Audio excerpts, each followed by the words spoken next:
ব্যান্ডেল-এ নেমে অদৃশা অটো স্ট্যান্ডের কাছে এসে দেখে মিলি তার জন্য দাঁড়িয়ে এল।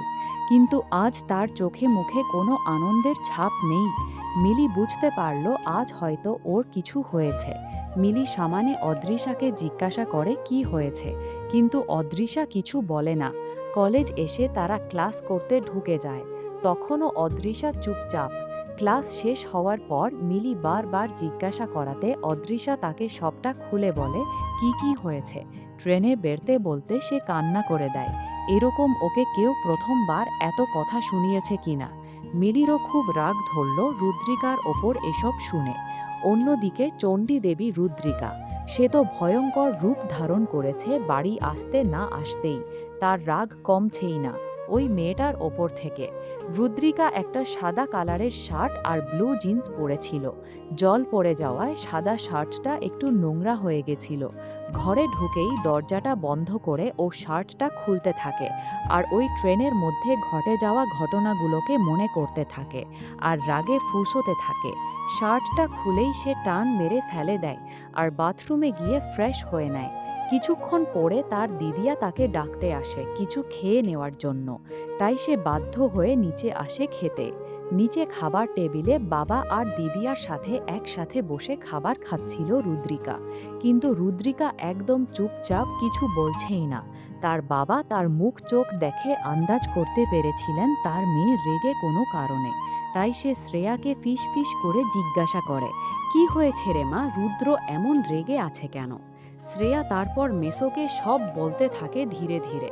তারপর অনুব্রত বাবু রুদ্রকে বলে, দেখ মা, এরকম রাগারাগি করাটা ঠিক হয়নি তোর। ও কি আর ইচ্ছা করে ফেলেছে? তোর গায়ে পড়ে গেছে অ্যাক্সিডেন্টলি, এমন তো নয়। সরি বলেনি তোকে? বলেছে তো। তারপর এও এত রাগ কিসের? বাবার কথা শুনে রুদ্র আরও রেগে মেগে ঘরে চলে যায়। তারপর ওর বাবা দীর্ঘশ্বাস ফেলে বলতে থাকে, কি যে হবে আমার মেয়েটার, কে যে সহ্য করবে ওর এত রাগ কে জানে। 3 দিন পর কলেজে মিলি আর অদৃশা ঢুকতেই দেখে একদল ছেলে মেয়ে এক জায়গায় দাঁড়িয়ে একটা মেয়েকে দিয়ে কিসব করাচ্ছে আর মজা নিয়ে ওকে নিয়ে হাসাহাসি করছে। অদৃশা বুঝতে পারে রেগিং হচ্ছে। অদৃশার আবার এসব খুব ভয় করে। তাই ও ওখান থেকে এড়িয়ে ক্লাসরুমের দিকে যেতে লাগলো। কিন্তু যেখানেই বাঘের ভয় সেখানেই সন্ধ্যা হয়। ওই একদল ছেলে মেয়েদের দলের মধ্যে থেকে একজনের চোখ পড়ল অদৃশার ওপর। এও একজনের চোখ পড়াতে সে বাকিদের কেউ বলে, দেখ দেখ লাল কুর্তি পরা মেয়েটাকে। দেখেই সব বলতে লাগলো, উফ কি মাল মাইরি। অদৃশা পরেনে একটা লাল কুর্তি আর সাদা লেগিংস, গায়ের রং ফর্সা। তার চুলটা ছিল কোমর পর্যন্ত লম্বা, যেটা সে বাঁধেনি, খোলাই ছিল। ঠোঁটে হালকা পিঙ্ক লিপস্টিক আর চোখে কাজল। খুব বেশি সাজতে হয় না তাকে। তার এই সিম্পলিসিটি তাকে আরও বেশি সুন্দর করে তোলে। অদৃশাকে দেখে তারা অদৃশাকে ডাক দেয়। অদৃশা প্রথমে আসতে চাইছিল না, কিন্তু তাদের এত ডাকাডাকিতে তাকে যেতেই হয় বাধ্য হয়ে। আর সাথে মিলিও ছিল। গ্রুপ এর মধ্যে থেকে একটা ছেলে বলে উঠল, তা মাম্মি তোমার নাম কি? কলেজে নতুন নাকি? অদৃশা। অদৃশা আমার নাম, আর ফার্স্ট ইয়ারে পড়ি। অদৃশার ওদেরকে খুব ভয় করছে। ওর ইচ্ছা করছে ওখান থেকে চলে যেতে, কিন্তু ওদের ভয়ে সেটা আর পারছে না। তাও সাহস করে অদৃশা তানদেরকে বলল, আমার জিওগ্রাফি ক্লাস আছে, এখন আমাকে যেতে দিন। গ্রুপের সবাই হাসতে লাগলো ওর কথা শুনে। তার মধ্যে থেকে যে গ্যাং লিডার রকি, সে বলে উঠল, এত সহজে তো তুমি যেতে পারবে না মাম্মি, তার জন্য তোমায় কিছু করতে হবে, তারপরেই তুমি এখান থেকে যেতে পারবে। অদৃশা, কি করতে হবে আমায়? দেখুন, আমার ক্লাসের দেরি হয়ে যাচ্ছে, আমায় যেতে দিন প্লিজ। আমি ক্লাস করে আসি, তারপর যা বলবেন তাই করব। রকি, না না, তা হবে না, তাড়াতাড়ি করবি তো তাড়াতাড়ি যাবি, আমি কি আর ক্লাস করতে মানা করছি নাকি? অদৃশা যখন দেখছে ওরা মানছে না, তখন ও রাজি হয়ে যায় করতে। দিয়ে বলে, কি করতে হবে আমায় বলুন। রকি কলেজের গেটের দিকে তাকিয়ে অদৃশাকে বলে, ওই যে মেয়েটা এনফিল্ড নিয়ে আসছে, ওকে গিয়ে প্রপোজ করতে হবে। রকির কথা শুনে গ্রুপের সবাই হাসাহাসি করতে লেগেছে। গ্রুপের মধ্যে থেকে একজন বলছে, ভাই মেয়েকে প্রপোজ করবে, এটাতে মজা আসবে না। রকি বলছে, আরে এটাতেই তো মজা বোকা, একটু দাঁড়া, নিজেই দেখবি কেমন মজা, বলে হা হা হা হা করে হাসতে লাগলো রকি। অদৃশা, এসব কি বলছেন আপনি? আমি এসব করতে পারবো না। আমি কেন ওকে প্রপোজ করতে যাব, তাও আবার একটা মেয়ে হয়ে আর একটা মেয়েকে? না না, আমি মোটেই পারবো না এসব কিছু করতে। রকি, না করলে আজকেই তোর লাস্ট কলেজে আসা। এরপর থেকে তোর এমন হাল করব যে তুই কলেজ কি জিনিস সেটাই ভুলে যাবি। আর শোন, টাইম নষ্ট না করে জলদি যা, প্রপোজটা কর। ক্লাসেও তো যেতে হবে মাম্মি। অদৃশার খুব কান্না পায়, ও কি করবে বুঝতে পারছে না। মিলি বলছে, এসব কিছু করতে হবে না, তুই চল এখান থেকে।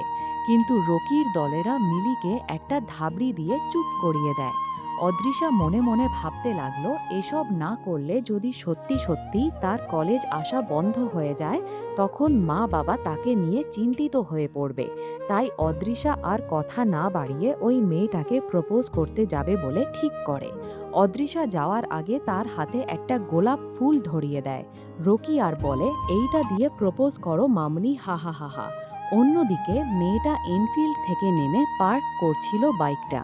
তার মধ্যেই অদৃশা তার পিছনে এসে দাঁড়িয়ে তাকে আই লাভ ইউ বলছে। মেয়েটা পিছন ফিরেই আছে, তার দিকে এখনো ঘোরেনি। অদৃশা আবার তাকে বলছে আই লাভ ইউ একটু জোরে। মেয়েটি এবার অদৃশার দিকে তাকায়। মেয়েটির চোখ একদম অদৃশার চোখে গিয়েই আটকে যায়। আর আটকাবেই না কেন বলুন? অদৃশার চোখ ও মেয়েটির ব্লু সানগ্লাসে। কিছুক্ষণ এরকম থাকার পর হঠাৎ সেই মেয়েটি বলে, হেই ইউ। অদৃশারও চিনতে আর দেরি হলো না, কারণ এটাই সেই মেয়েটা যার গায়ে সে জল ফেলে দিয়েছিল। Rudrika, what the hell are you saying? ছেলে কি কম পড়ে গেল নাকি কলেজে, যে মেয়েদের কাছে এসেছো লাইন মারতে? নাকি ছেলেরা পাত্তা দিচ্ছে না, কোনটা? বাই দ্য ওয়ে, তুমি কি লেসবিয়ান? মেয়ে দেখলেই অমনি শুরু হয়ে যাও তো দেখছি। সেদিন তাহলে ইচ্ছা করেই আমার গায়ে জলটা ফেলে দিয়েছিলে, তাই না? তোমাদের মতো লেসবিয়ানদের আমার জানা আছে। You the bloody lesbo. Rudrika আবার যা নয় তাই বলে যাচ্ছে। অদৃশাকে আগের যে সুপ্ত রাগটা জমানো ছিল, সেটাও এখন বিস্ফোরক ঘটিয়েছে। এদিকে কলেজের সবাই ওদের দিকে তাকিয়েই হাসাহাসি শুরু করেছে। আর রকির গ্রুপের মধ্যেও প্রচুর হাসাহাসি হচ্ছে এই নিয়ে। রকির গ্রুপের মধ্যে থেকে রিয়াজ বলে, এই ভাই, মেয়েটাকে লেসবিয়ান বানিয়ে দিলি, দিয়ে আবার সবাই জোরে হাসাহাসি শুরু করে। এদিকে অদৃশা রুদ্রিকাকে কতক্ষণ ধরে কিছু বলবার চেষ্টা করছে, কিন্তু রুদ্রিকা কিছু শুনতেই চাইছে না। অদৃশার চোখ দিয়ে জল বেরিয়ে যাচ্ছে। তাকে এমন বাজেভাবে অপমান করায়। অদৃশা বারবার চেষ্টা করছে তাকে বলার, সে ইচ্ছা করে করেনি এটা, তাও রুদ্রিকা কিছু শুনতেই নারাজ। অদৃশা তারপর কাঁদতে কাঁদতে ওখান থেকে দৌড়ে চলে যায়। সারা কলেজে এখন তাকে নিয়ে হাসাহাসি ঠাট্টা চলছে। মিলি কখন থেকে চেষ্টা করছে অদৃশাকে থামানোর, কিন্তু অদৃশা কিছুতে থামছেই না, অনবরত কেঁদেই চলেছে। কিছুক্ষণ পর মিলি বলল, আমাদের জিওগ্রাফি ক্লাসটা এখন হবে, তুই কি করবি? আজ ওদের জিওগ্রাফি ক্লাসের প্রথম দিন। ফার্স্ট ইয়ারের ক্লাস নতুন শুরু হচ্ছে আর কি, তাই আজ জিওগ্রাফি ক্লাসের প্রথম দিন। এর আগে অদৃশা ওরা কলেজে এক সপ্তাহ এসেছে, কিন্তু তখন জিওগ্রাফি ক্লাসটা হয়নি, অন্য ক্লাসগুলো ওরা করেছে। মিলির কথা শুনে অদৃশা চোখের জল মুছে বলে, চল ক্লাসে যাব। দিয়ে তারা ক্লাসে যায়। ক্লাসে ঢুকতেই তাকে নিয়ে আবার সবাই হাসাহাসি শুরু করেছে। তাও সে চুপ করে গিয়ে লাস্ট বেঞ্চে বসে পড়ে। সে এখন একদম চুপ হয়ে বসে আছে, এমনকি মিলির সাথেও কোনো কথা বলছে না। ক্লাসে টিচার আসতে না আসতেই একটা মেয়ে বাইরে থেকে বলল, ম্যাম আসতে পারি? দিয়ে ম্যাম তাকে আসতে বললে সে ফোর্থ বেঞ্চে গিয়ে বন্ধুদের সাথে বসে পড়ে। বন্ধুদের মধ্যে থেকেই একটা মেয়ে ফিস ফিস করে বলে উঠল, এই রুদ্রিকা, তা প্রপোজালটা তুই অ্যাকসেপ্ট করলি? রুদ্রিকার মাথায় আবার আগুন জ্বলে উঠল এটা শুনে। সে বলে, তোরা চুপ করবি, ক্লাসটা শেষ হোক, তারপর তোর মজা দেখাচ্ছি। দিয়ে দিশা দেখল রুদ্রিকা রেগে যাচ্ছে, তাই সে চুপ হয়ে গেল। ক্লাস শেষ হওয়ার পর ম্যাম চলে যায়। সব স্টুডেন্টসরাও একে একে জিওগ্রাফি রুম ছেড়ে যেতে থাকে। অদৃশাও উঠে দাঁড়ালো বাইরে যাবে বলে। অদৃশা যখন ফোর্থ বেঞ্চের পাশ থেকে হেঁটে যাচ্ছিল, ঠিক তখনই ওই বেঞ্চ থেকে রুদ্রিকাও বেরোতে যায়। আর কি আবার লাগে ধাক্কা। ধাক্কা লাগাতে অদৃশা সঙ্গে সঙ্গে পড়ে যেতে যাচ্ছিল, কিন্তু রুদ্রিকা তার বাম হাত ধরে তাকে একদম তার বুকের কাছে টেনে নেয়, এতটাই কাছে যে দুজনের বক্ষ যুগল একসাথে স্পর্শ করে আছে। অদৃশার চোখ রুদ্রিকার দিকে আর রুদ্রিকাও অদৃশার দিকে তাকিয়ে, আর তাদের মুখ যুগল একদম কাছাকাছি, আর একটু হলেই ঠোঁটে ঠোঁট ছুঁয়ে যেত আর কি।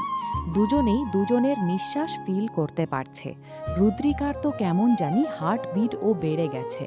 কিছুক্ষণ এমন থাকার পর মিলি বলে উঠল, অদৃশা, তোর কোথাও লাগেনি তো? ঠিক আছিস তো তুই? রুদ্রিকা এবার অদৃশাকে ছেড়ে দেয়। রুদ্রিকা দেখে এটা সেই মেয়েটা, ওর আবার মাথা গরম হয়ে যায়। ও আবার কিছু বলতে যাবে, ঠিক তার আগেই অদৃশা কাঁদতে কাঁদতে বলতে শুরু করলো, সরি সরি সরি, আমার ভুল হয়ে গেছে, আমায় ক্ষমা করে দিন। আমি বুঝতে পারিনি এরকমভাবে আপনার সাথে ধাক্কা লেগে যাবে। রুদ্রিকা দেখল অদৃশার চোখ থেকে জল বেরিয়েই যাচ্ছে, আর ও এরকম বলেই যাচ্ছে। রুদ্রিকা আর কিছু বলতে পারছে না, ওকে চুপ করে দাঁড়িয়ে অদৃশার দিকে তাকিয়ে। তারপর মিলি অদৃশাকে বারবার বলছে, তুই চল এখান থেকে, তোকে সরি বলতে হবে না, দোষটা ওর, ও দেখে বার হয়নি আর ধাক্কা লাগিয়েছে তোর সাথে।